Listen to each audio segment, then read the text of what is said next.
Doctor Arshad Mahmood है।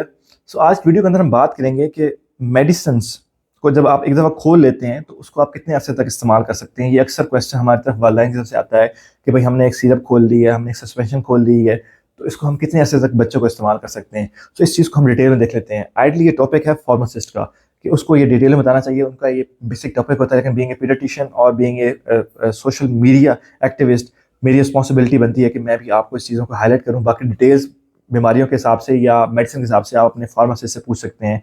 मैं इसमें आपको सीधा सीधा चीज़ें बताऊंगा, जनरल चीज़ें बताऊंगा। आपने इंडिविजुअली अपनी मेडिसिन के हिसाब से आप अपने फार्मासिस्ट से ये चीज़ें पूछेंगे।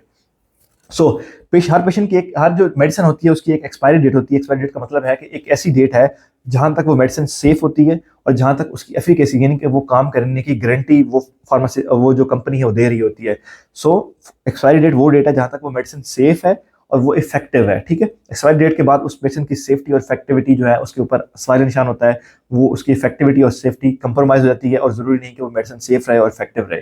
पहली पॉइंट, जब मेडिसिन की एक्सपायरी डेट खत्म हो जाती है तो आपने वो मेडिसिन हरगिज यूज नहीं करनी, वो अपने मेडिसिन डिस्कार्ड कर देनी है। अब सपोज एक मेडिसिन है जिसकी एक्सपायरी डेट तो अभी नहीं है, लेकिन आपने उस मेडिसिन को खोल दिया है, तो डेफिनेटली वो मेडिसिन एक्सपायरी डेट तक इफेक्टिव नहीं रहेगी, उसका टाइम ड्यूरेशन कम हो जाता है। अब हम इंडिविजुअली बात कर लेते हैं कि डिफरेंट मेडिसिन की तो जब एक दफा आप खोल लेते हैं तो कब तक इफेक्टिव रहते हैं, कब तक उनको आप इस्तेमाल कर सकते हैं। अगर हम कॉमन कफ, कोल्ड और फीवर की मेडिसिन की बात करें, जो हमारे कफ के सिरप होते हैं, हमारे फ्लू नज़ला जुकाम के सिरप होते हैं, या हमारे बुखार के शरबत होते हैं जैसा कि ब्रूफेन पैराडोल वगैरह, तो इनकी जो इफेक्टिविटी है वो 1 मंथ तक होती है कि 1 महीने तक आप इनको इस्तेमाल कर सकते हैं और 1 महीने के बाद आप इनको डिस्कार्ड कर देना चाहिए। जो हमारी एंटीबायोटिक्स हैं, यानी जो हमारे एंटीबायोटिक के शरबत हैं, सस्पेंशन हैं, जैसा कि कैलेरिसाइड है, कैरिसर्फ है, ऑगमेंटन है, तो इसमें रिकमेंडेड यही है कि आप ये 1 से 2 हफ्ते के लिए इस्तेमाल करें। अगर 1 से 2 हफ्ते में आपका इस्तेमाल हो जाता है तो वेरी गुड, अगर कोई बच जाता है तो आप इसको डिस्कार्ड करें।